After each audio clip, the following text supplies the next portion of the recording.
to a Music Talk Tuesday, and today happens to be Christmas, and to those who all celebrate Christmas, I wish you the best Christmas that you could possibly have.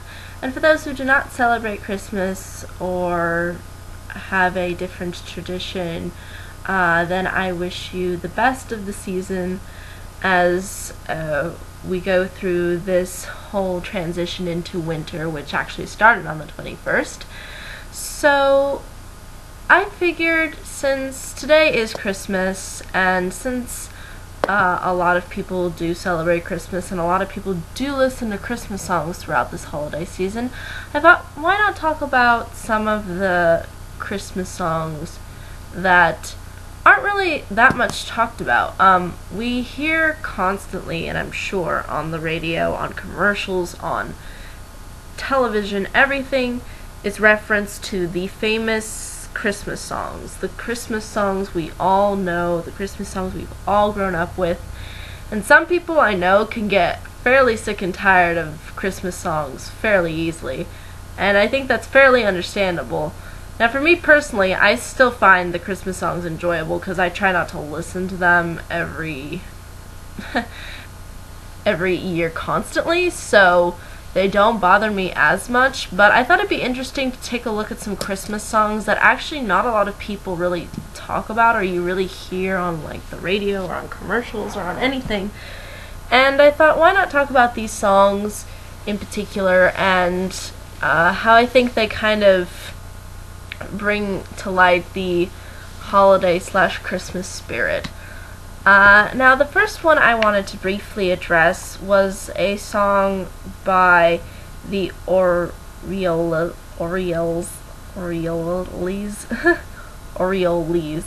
I believe that's how you pronounce the band's name. I'm not sure if that's incorrect.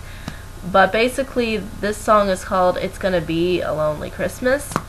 Now, everyone's pretty much heard of probably Blue Christmas by Elvis or Johnny Cash, who've done renditions of it.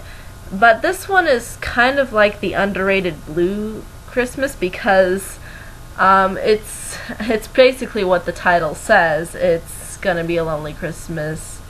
And the reason why it's gonna be a lonely Christmas is because this person, who's the narrator of the song, basically is stating that they're not going to have the love of their loved one in their life, so therefore their Christmas will be fairly lonely. And it plays out sort of like in the same way Blue Christmas does, is sort of slow, but it still has kind of like this Christmassy tone to it, and that it feels like it's taking place during the holidays. You feel like it's still a Christmas song, and it kind of has sort of a relaxing feel to it, even though it's more intended lyrically to be more depressing rather than joyous or happy. But for the most part, I think the song is fairly well done. I believe the band is from like the late 1950s, early 1960s. From what I could tell, and for the most part it does play out sort of like that kind of era of a song, but I think it does it in a way where it gives itself character, in that it shows you kind of how some people's Christmas, and maybe even yourself, may not be having the most merriest of Christmases, and you can sort of identify with it in that sense. And I think that's why I would put it as underrated, because nobody really talks about this one. Nobody really mentions this kind of more depressing Christmas song. Usually people talk about Blue Christmas or something to that effect, as more of the lines of a long-lost, depressing love song in the form of Christmas, because it's taking place during Christmas time. So for the most part, I think this song in particular I thought was fairly well done for what it was, and I found myself enjoying listening to it, even though my Christmas is not depressing or anything, because it still seems to have Unlike Blues Christmas, where you do feel sort of like, oh, bad and depressed, this still kind of doesn't, to me, this song didn't really make me feel so much that way, because it still had some kind of Christmas relaxation style tone to it, sort of like White Christmas or something to that effect, where it does feel depressing, but it still feels relaxing in that sense. So I thought that was interesting, and I think it definitely should be listened more often. Now, another particular Christmas song that I wanted to address was Christmas in New Orleans by Louis Armstrong, and boy, is this one the exact opposite of the first song I just talked about. It's fairly upbeat. You do feel like you're in New Orleans. The funny thing is that when I listen to this song, I think of the area in Disneyland, where they have it all New Orleans styled and decked out like New Orleans, and then I think of walking down there around Christmas time. That's pretty much what I think of when I listen to this song, because I've never been to New Orleans, but it really brings out the kind of joy and sort of a more party-like atmosphere, and while coating it with the jazz sort of style, and I really find myself enjoying it. It's a lot of fun. Louis' voice is great as usual, if you like his style of music, and for the most part it does feel like a Christmas song, even though it's kind of addressing a place that's more specific, and that doesn't really have necessarily anything to do with Christmas, but wraps itself sort of around Christmas. And I find that interesting, and it's really nice to hear something that's fairly upbeat and energetic in that way, but it doesn't feel fairly repetitive, unlike some of the other Christmas songs that I hear. It seems to pop, and I find it fairly interesting, and I don't really know why people don't really play it so much. I don't know if it's because if it's just referencing to a particular place, then therefore it's less maybe identifiable for some people. But I think even if it's identifying a place like New Orleans, I don't think that damages the song in any way. And that's why I find it actually kind of unique, because we usually don't get those kinds of Christmas songs. Usually the Christmas songs have to do with either the weather or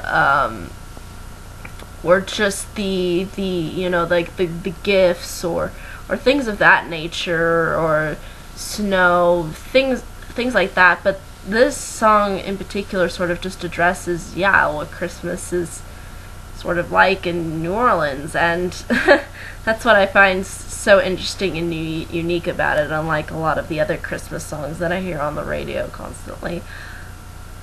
Now, the next song that I wanted to briefly address is Go Tell It on the Mountain, and basically this one is, I think, a little bit more recognized maybe than the other previous two that I've mentioned, but for the most part it's fairly chorus-like, and it's not really by somebody in particular, because there's all these different versions of it. People have redone it and reconfigured the rhythm, or I don't think so much the lyrics, just the maybe the notes as to how high or how low you go with the song, but it stays pretty much on the same kind of beats and counts, I think, for the most part. But Go Tell It on the Mountain is more of a Christmas-y like song, because it's actually referring to the Christmas nativity story. And what I found interesting about this song is that it sort of plays out like a play, almost, because you have these people saying go tell it on the mountain, and then you have somebody come up and have like a solo and sing a particular verse of the song, and then have everybody sort of join in the whole chorus. It does feel a lot like a play-like song. It does feel sort of like a story as you're going through the whole song, And even though the song is fairly short, it's still fairly catchy because it provides sort of this sort of atmosphere, like that you're involved somehow within the story. Like they're telling you specifically, you go tell it on the mountain, you go do something. And it's not demanding in an overbearing sort of way, but like in a fairly excited, energetic sort of way. But there's a lot of versions that have been done by this song. I'm gonna try to find the best version that I think that I could find of it. But for the most part, I like how it has this kind of play-like way of approaching the song, and you sort of think that you're watching a play when you listen to it. Even though there is no talking, it is all done pretty much through singing, but it does feel a lot like, when you listen to sort of the lyrics and everything, it's sort of like these are actual characters telling you to do something or become sort of involved in the story. So it's that kind of a feeling and an atmosphere that the song sets up for itself, and that's why I find it rather enjoyable. Now the next one I wanted to talk about has become fairly popular on YouTube. It's got over like 15 million views, but nonetheless, I've never heard people play this song on the radio, like at all. And it's basically called Christmas Lights, and it's by Coldplay, actually. A fairly recent band. And what I like in particular about this song is I like how it's fairly a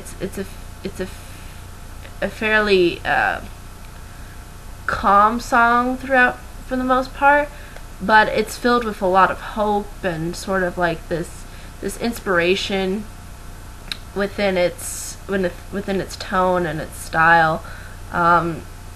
And basically the song is more reflective on someone.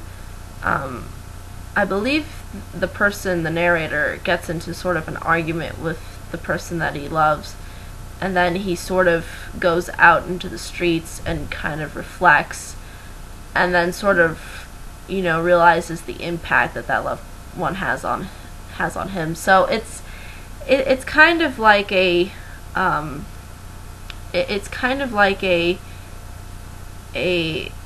sort of reflective yet hopeful type song, because at the same time it has this feeling and sense that things will end up working out in the end, and there'll still be Christmas and all that kind of emotion built up within the song. And I think it's interesting because the vocalist, I believe his name is Chris, the vocalist actually sings the song in a lot deeper voice than I'm used to him singing. Usually he sings in a more higher pitched voice, but his voice in this song is fairly deep. And it was kind of interesting to hear it for the first time, because his voice is just so deep now. This is odd. But I did find myself getting used to it fairly quickly, and I find it very enjoyable for the most part. It does feel a lot like a Christmas song. It does get you sort of into that holiday mood, and it does make you sort of think about and reflect upon the year and all the things that have happened, and it kind of allows you to make images in your mind of what Christmas is and what it means to you as a person, and that's what I really like about this song in particular. Now, the second to last song that I wanted to mention is called Christmas Canon. And basically, I think for the most part, there are different renditions of it, because again, this is through choir. And for the most part, it's kind of similar to the Coldplay song, is that it's sort of it sort of plays itself out as a a time of reflection and thinking about things that you're grateful for. It sort of has that feeling to it for me. But it also puts in sort of this like kind of magical childlike innocence. And I don't know if it's just because the ones that I could find involved children singing the song, but for the most part, even though there's not a lot of lyrics to the song so much, and it may seem repetitive, for the most part, I still think that the sort of message that it's trying to convey is rather sweet and innocent and simple. And I think for the most part, if you can get behind the idea of Christmas being a holiday of peace and happiness and comfort and reflection, then you'll find yourself, I think, fairly enjoying it for the most part. And I think the kids in particular sing it fairly beautifully and do a really good job of conveying what the song is trying to represent to the audience for the most part. But it is rather simple in that it sort of says, Merry Christmas, and there's not a lot of lyrics to it, but it's still filled with a lot of heart, and I find myself really enjoying it. And I think that's really all I can say about that particular song. But the last song that I wanted to mention was Somewhere in My Memory by John Williams. Those of you who are fairly familiar with films and with film composers, you'll know that John Williams did music for a lot of famous films. In particular, this song is actually, I think, from Home Alone. And the song Somewhere in My Memory is sort of I want to say it's kind of a mix between the Christmas Canon and the Christmas Light song, the last two songs that I mentioned, because it has this kind of childlike imagination to it, or feeling when you listen to it. Even though a lot of it is, again, there's not a lot of words in it, until you get to sort of the middle of the song, that's when actually people start singing a little bit. But despite the lack of a lot of vocals, this song, I just like how simplistic it is, and how it's just about embracing what Christmas has to offer and showing people the importance of Christmas, and how you can just look back at the memories that you've had of what was going on during Christmas time, and sort of feel that warmth and that happiness again. It's really all about sort of reliving things, and in doing so, look at things presently as well as into the future as well. I think it combines that sense of hope with that, and at the same time trying to offer this idea of childlike innocence and love and peace and such. So really, I think it is sort of a combination of the Christmas Light song and then the Christmas Canon song. But for the most part, those were the only songs that I could find that I found to be underrated in the sense for me. Songs that I've never really even heard of so much, played on the radio, or really people playing it in malls, playing it anywhere. I don't know why these songs aren't playing more often, but I definitely would like to hear more of these songs in the near future. But if anybody has any questions, comments, concerns, I'd be more than happy to answer them. But I think that's really all I can say about these songs. I think all these songs have something to offer. I think all these songs are rather interesting, and I think they all offer something special, and I enjoy listening to them, and I was glad I was able to discover them. But again, I think that's really all I can say. Thank you all so much for watching, and I hope if you celebrate Christmas, I wish you a Merry Christmas. I wish everybody a Happy New Year as well, and whatever you celebrate, whatever you don't celebrate, I just hope that you have a joyous holiday season. And I will see you all tomorrow, hopefully, where I will be discussing The Reader, which I am almost done with. And I'll be looking forward to talking about that. But until then, everyone,